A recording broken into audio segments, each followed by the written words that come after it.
Hi, Ray Dickey from AssociationHelpNow. I'm here with Dave. We're doing lunch and legal today. Hi, Dave. How are you? Hey, Ray. How you doing?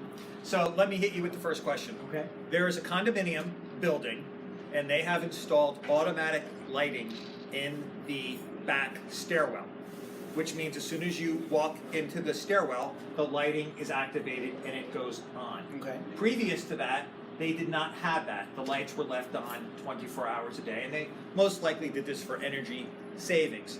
There is a long-term resident, 30 years, who is a Orthodox or Hasidic Jew, and he has a religious objection to that because he does not want to have any action that stimulates an automatic mechanical response. And previous to that, it wasn't an issue because he would just get in the staircases and they were lighting. Additionally, he went to the association and said that he would pay the difference to keep the lights on for a certain time period, which is most likely 24 hours, most likely on Saturday. The board had ended up denying him that accommodation. What is considered a reasonable accommodation, and should the board have done so? And what role does religion play in reasonable accommodations? Well, the term reasonable accommodation technically is a term that relates to disabled people. So this really wouldn't be one of those things. The Federal Fair Housing Act, when it comes to religion, or I guess ethnicity, this could be one or the other, I suppose, is really just about whether or not there's discrimination generally in the rental or sale of property. This wouldn't apply to that. It's more like in the provision of services and enforcement rules. As long as it's neutral, it's enforceable. Now there could be some evidence of racial or ethnic bias or some other thing that you could maybe develop through some legal action or such. But on its face, it seems like a pretty neutral, reasonable regulation.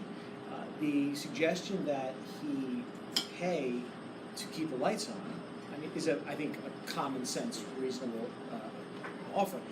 If, of course, it's actually doable practically, like with terms of billing and those kinds of things. But the board, as long as it acts reasonable, and is operates in good faith, it would have the right to deny that offer. So, other than that, he's probably out of luck. He may have, there may be issues with the way in which the board made the decision initially. Certain decisions have to be made at certain types of meetings with certain notices. The owner may be entitled to some alternative dispute resolution meeting, which might be helpful. So there's some procedural things that the owner may have that could make it more difficult for the board. But even then, as long as the board was able to get over those procedural hurdles, even if they made a mistake initially, maybe go back and fix it, he's probably out of luck. Can an association get into trouble if they make an accommodation for this individual and then someone else comes back to them with another version or similar accommodation? Sometimes I think boards get nervous, right? Right. Can they get themselves in trouble? Well, taking it out of the sort of religious context, the board can basically discriminate. And discriminate's a word that is considered a bad word, but essentially it's a normal word. We discriminate all day or for all. Whether we decide to wear a blue or a red shirt is discrimination. There's just some discrimination that's unlawful. So the owner, the board is going to be allowed to make decisions between competing or particularly different fact patterns, as long as it's done in good faith and as long as there's a reasonable, there's a reason for it. That's reasonable. So, a good example would be, like payment plans. And, two delinquent owners, they fail to pay assessments, and one owner wants a payment plan of X, another owner wants the same exact payment plan. The board approves one, doesn't approve the other. What's the reason? If there's no reason at all, there could be an issue, I suppose. But a simple good faith reason might be that person one didn't get the payment plan because he had one 2 years ago and breached it.